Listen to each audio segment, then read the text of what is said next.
A lake in Africa killed 1,700 people overnight, and nobody heard a scream. On August 21, 1986, in the mountains of Cameroon, something rolled out of a quiet crater lake called Nyos.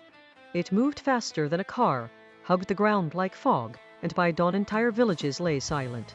Farmers were found still holding their tools. Cattle stood frozen mid-graze, dead where they had been grazing seconds before. There was no fire, no wreckage, no sound of an explosion. Survivors said the air itself turned wrong, and then they blacked out. For years, scientists argued about what could kill this fast, this quietly, across miles of hills without leaving a mark. The answer would rewrite what we thought a lake could do. By the end of this video, you will understand how still water became one of the deadliest natural weapons on Earth. Picture a lake so calm it looks painted onto the landscape.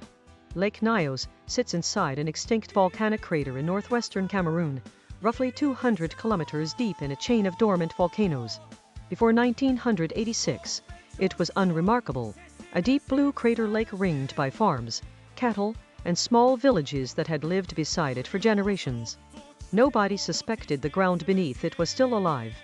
Miles under the lake bed, magma slowly leaks carbon dioxide gas upward through cracks in the rock. That gas dissolves into the cold water at the bottom of the lake, the way carbon dioxide dissolves into a sealed soda bottle under pressure.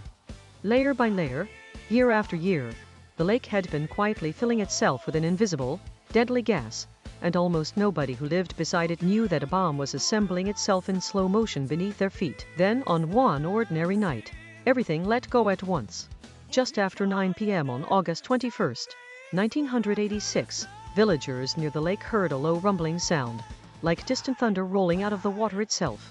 Witnesses who survived described the lake's surface briefly turning a strange reddish color and beginning to bubble and froth. Within moments, a massive cloud, invisible and colorless, erupted from the lake and surged outward at speeds close to 70 kilometers per hour. It hugged the valley floor because it was denser than ordinary air, flowing downhill through Nyos, Cam, and Subam like water finding the lowest path. In under 30 minutes, it suffocated nearly 1,700 people and 3,500 livestock in their sleep. Entire families were found together, undisturbed, as if they had simply lain down. Some survivors woke hours later in villages full of the dead. When rescuers finally reached the area, what they found made no sense. There was no burn damage, no blast crater, no sign of fire or violence anywhere. Crops stood untouched. Buildings were intact. Yet bodies lay scattered across an eerie radius, many of them with a strange cherry-red discoloration to their skin, a telltale sign later linked to asphyxiation. Rumors spread fast. Had the Cameroonian government tested a secret weapon? Had a volcano erupted underwater? International scientists, including French and American geologists, rushed to the region within days. They tested soil, water, and air, rolling out toxins, radiation, and combustion one by one. The lake itself gave the first clue. Its color had shifted to a murky, iron-tinted red, and its water level had visibly dropped.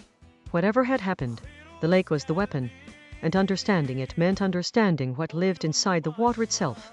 The answer turned out to be a phenomenon so rare that scientists had barely a name for it.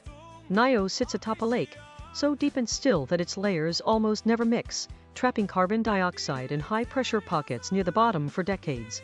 When something disturbs that balance, a landslide, a cold rain, even a strong wind, it can trigger a chain reaction. Deep water shoots upward, pressure drops, and dissolved gas explodes out of solution exactly like a shaken soda can cracked open. Scientists call it a limnic eruption. Lake Nyos had been holding an estimated 1 cubic kilometer of compressed carbon dioxide, and in minutes, it released as much as 80% of it in one violent gasp.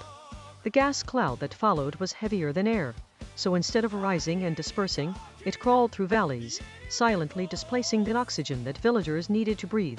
Terrifyingly, this had already happened once, and nobody had connected the dots. 2 years earlier, in 1984, nearby Lake Nyos released a smaller gas cloud that killed 37 people, but the world barely noticed. Once Nyos happened, the pattern became impossible to ignore, and scientists rushed to check every similar lake in the region. What they found at Lake Kivu, on the border of Rwanda and the Democratic Republic of Congo, was far more alarming. Kivu holds roughly 1,000 times more dissolved gas than Nyos ever did. sitting beside cities home to over 2 million people. A limnic eruption there would be catastrophic on a scale the world has never actually witnessed. Suddenly, Nyos wasn't just a tragedy to mourn. It was a warning the planet had sent about lakes that look peaceful, but are secretly loaded. So how do you defuse a lake before it detonates again? Engineers came up with a strangely elegant fix. Starting in 2001, teams installed long vertical pipes running from the gas-saturated depths of Lake Nyos up to the surface. Once water starts moving through a pipe, the pressure drop causes the gas to fizz out on its own, creating a self-sustaining fountain that continuously vents carbon dioxide into the open air in small, harmless amounts, instead of letting it build toward another catastrophic release. Lake Nyos received similar pipes soon after. At Lake Kivu, the stakes were higher, so companies began extracting the gas commercially, even using the trapped methane to generate electricity for surrounding communities, turning a hidden threat into a power source. It is one of the rare disasters where the follow-up story became genuine, tested engineering, not just mourning. Here is the part that should unsettle you. Lake Nyos still looks completely calm today, degassing pipes gently bubbling at its center, tourists occasionally standing at its edge with no idea what once happened there. Scientists now monitor dozens of meromictic lakes worldwide, watching for the same warning signs: rising gas pressure, shifting water color, unexplained tremors nearby. What happened in Cameroon forced an entire field of science into existence almost overnight, because before 1986, nobody imagined a lake needed to be watched like a volcano. The deepest layers of Lake Kivu are still holding, patiently, decades worth of pressure, waiting for the right disturbance.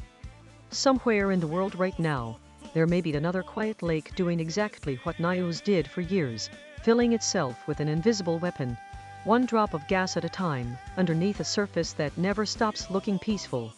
Subscribe for more stories like this.